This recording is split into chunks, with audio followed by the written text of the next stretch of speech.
Amy Winehouse, The Final Days of a Broken Soul, with Back to Black, 2006.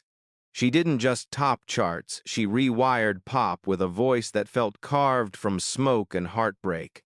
Within 2 years, she had 6 Grammys to her name, the kind of meteoric triumph most singers only dream about. But on the 23rd of July 2011, the music stopped. The 27-year-old was found at her Camden home, and the coroner later ruled the death a misadventure, the unintended result of acute alcohol poisoning. It wasn't a myth, a rumor, or a tabloid flourish. It was a verdict, clinical, final, devastating. Headlines rushed to file her away with the so-called 27 Club, the chilling roll call of brilliant artists gone too soon. Yet the real story behind Amy's last weeks is more than a tragic label. It's a tangle of pressure, relapse, love, and the unbearable weight of being watched. You won't believe how the same fame that lifted her also pushed her toward the edge, and how the final days of a once-in-a-generation talent became a countdown no one could stop. When Amy Winehouse released Back to Black in 2006, it was more than an album, it was a cultural earthquake. With raw lyrics pulled straight from heartbreak and addiction, she turned personal pain into timeless art. The record sold over 16 million copies worldwide and earned critical acclaim for reviving soul with a modern, biting edge. By the time she stepped onto the Grammy stage in 2008, collecting 5 awards in a single night, Amy had become a global icon celebrated not only for her voice, but also for her rebellious style, her beehive hair, and her refusal to conform. Yet the brilliance of her music carried shadows. Fans adored her honesty, but tabloids feasted on her struggles. Every stumble outside a London pub, every trembling performance, every crack in her personal life became a headline. The world watched as the young woman who sang of resilience and heartbreak seemed to live those very tragedies in real time. Behind the sold-out tours and platinum records was a fragile soul, weighed down by toxic love, substance abuse, and relentless media pressure. She wasn't just another rising star, she was a case study in how fame can magnify pain. And as her demons tightened their grip, the question grew unbearable. Would Amy's story end in redemption or in silence? So, what truly happened in the final chapter of her life? Amy Jade Winehouse was not simply a singer, she was a phenomenon. Born in North London in 1983, she showed an early gift for music, sketching jazz melodies on her guitar before most teenagers had even left childhood. By 20, she had already signed her first record deal, and her debut album, Frank, 2003, earned critical praise. But it was her sophomore effort, Back to Black, 2006, that cemented her as one of the defining voices of the 21st century. With smoky contralto vocals and lyrics that tore open wounds, she stood apart in a pop landscape dominated by polish and perfection. Back to Black was more than an album, it was an anthem of vulnerability and defiance. Songs like Rehab and You Know I'm No Good spoke to millions, their confessional tone making Amy feel less like a star and more like a mirror.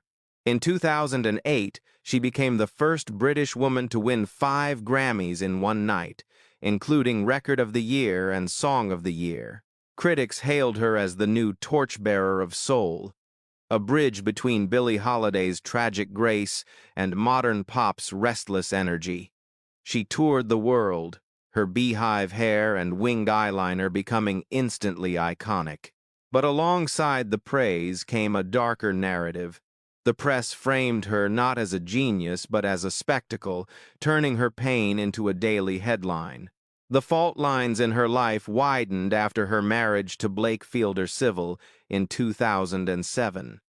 Their relationship was chaotic, defined by passion but poisoned by substance abuse. Blake later admitted to introducing Amy to crack cocaine and heroin, substances that quickly took root. Friends described their love as toxic symbiosis, a bond too strong to break, yet too destructive to survive. Meanwhile, the paparazzi hunted her relentlessly. Images of Amy stumbling barefoot through Camden streets, bloodied from fights, or performing incoherently at shows became tabloid gold. Each relapse, each failed attempt at rehab, was broadcast worldwide. The brilliance of her artistry was overshadowed by the spectacle of her collapse. By 2011, Amy had tried and failed multiple times to overcome addiction. She canceled tours, attempted detox, and even disappeared from the public eye for weeks at a time. On July 23 of that year, her body was found at her Camden townhouse. The coroner's report revealed a blood alcohol level more than 5 times the legal driving limit. The verdict: death by misadventure, an accidental overdose of alcohol. She was only 27, joining the infamous 27 Club, alongside Kurt Cobain, Jimi Hendrix, Janis Joplin, and Jim Morrison. The world mourned, but the cruel irony remained. Her greatest album, Back to Black, was itself a prophecy of the darkness she could never escape. At the time of her death, Amy Winehouse's estate was valued at roughly £4.6 million, though estimates of the long-term value of her music rights soar into tens of millions of dollars. Posthumous releases, including the album Lioness, Hidden Treasures, continued to sell, ensuring her voice lived on even as her body was gone. Today, her name endures not just in record sales, but in tributes, documentaries, and a biopic. Fans gather in Camden each year to lay flowers at her memorial, proof that her art touched something eternal.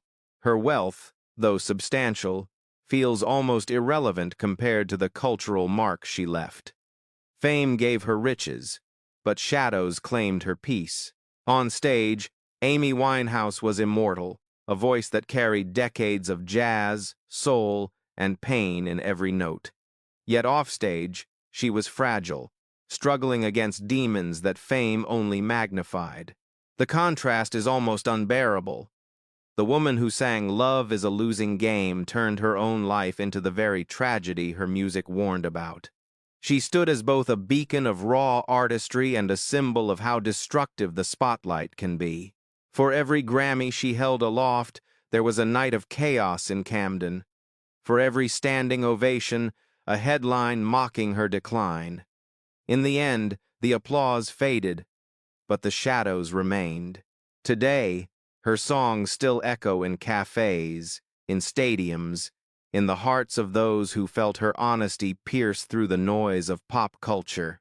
Amy Winehouse's story is not only about loss, it is also about the dangerous beauty of truth in art.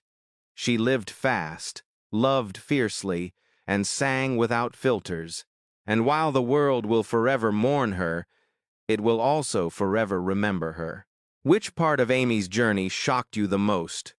Her rise, her fall, or the silence that followed? If Amy Winehouse's story moved you, don't let it fade into silence. Her life was a reminder that behind the spotlight, even the brightest stars can break. By supporting this channel, you help keep these untold stories alive, the fame, the shadows, and the fragile humanity in between. So, like this video, share it with those who still hum Back to Black, and subscribe to our channel for more hidden truths behind the legends. Together, let's uncover the stories the world tried to forget.